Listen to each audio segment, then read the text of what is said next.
Great to see you both. And you know, in your own mind, what do you think is the hook with Paddington? Why do you think this wonderful little bear has continued to resonate with people and audiences and fans for generations? I suppose it starts with Michael Bond, that incredible classic icon, and have the statue at Paddington Station, and that was there before the films. And then it was shifted because of the clock scene. Oh, that's right. They moved it. Yeah. So I think one of the reasons the character has endured and why so many people have such affection for him, both in the book form and on the screen, is because I think we've all been Paddington. We've all been a stranger in a strange place.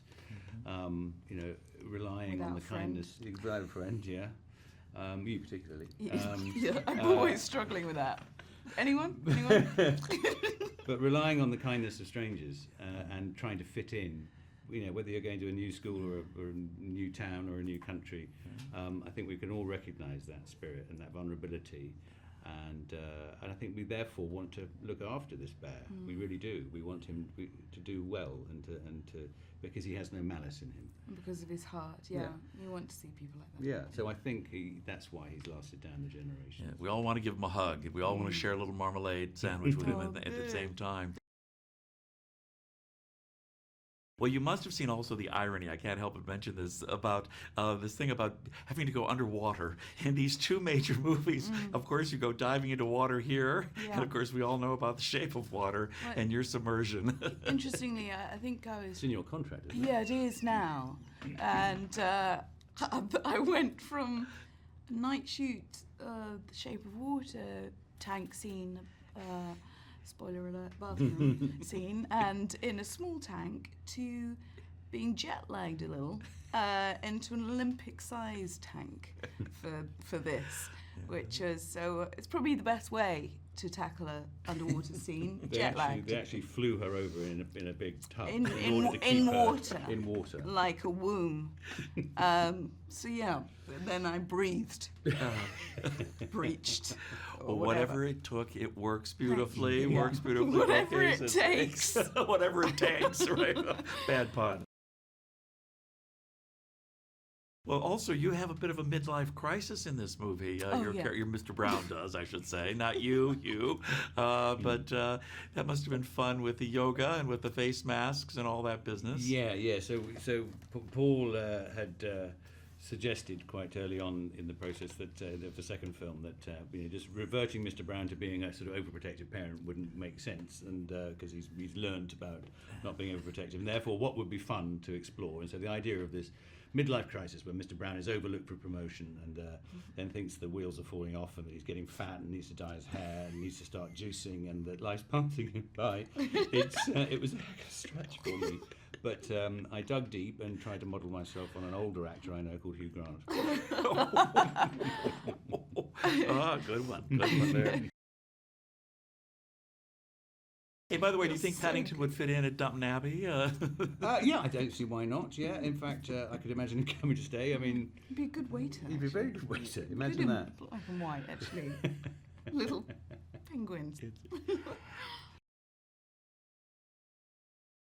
Now, Sally, did you have a Paddington as a child, or the books or anything? I didn't actually. It was I loved the cartoon though, and I remember a friend of mine had an old one that was quite big. It was almost the size of me, and these little Wellington boots. I'm thinking, wow, why haven't I got one of those?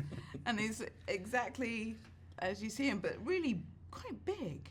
And I was quite jealous of that, and it's also been sucked. I think his face had, wrong. But just mottled hair. It's probably just, I should... I'll be nervous about your friend. The child loved the bear so much, we'll put it that way, right? Puts a bit in love with him. And this was when I was about 5, so not recent. It wasn't a recent life-size doll. I get it. No. Well, first of all, I loved the pop-up book, and you all must have loved that aspect of the movie. I thought that was just so unique and so charming. What are your thoughts about all of that? Because that really is a central core to much of the storytelling here. Looks like the books. It's stunning. It's like the book coming to life. It's amazing because pop-up books were such a sort of they evoke so much of particularly a period of my childhood that I remember when they were very common as sort of entertainment forms of books in entertainment form, and I think it's a gorgeous way of evoking a city in this case.